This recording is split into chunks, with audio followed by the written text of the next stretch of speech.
این یکی از جذابترین مردهای کره است. خیلی از زنها میگن هر کاری میکنن تا بتونن از نزدیک ببیننش. بعضیا میگن وقتی لبخند میزنه دیگه کسی نمیتونه به چیز دیگه‌ای توجه کنه. چشماش طوریه که تو چند ثانیه آدمو جذب خودش میکنه. انگار یه چیز متفاوت توش هست. صورتش اونقدر بی‌نقص توصیف میشه که حتی بعضی متخصصها هم درباره جذابیتش حرف میزنن و میگن از استانداردهای معمول زیبایی بالاتره. هر جا میره همه چی تغییر میکنه. حرفها قطع میشه و نگاه همه میره سمتش.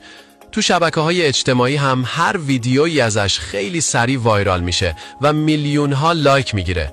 ولی یه سوال هنوز هست. واقعاً فقط قیافشه که اینقدر توجه جلب میکنه یا یه چیز دیگه هم هست که کسی نمیتونه توضیحش بده؟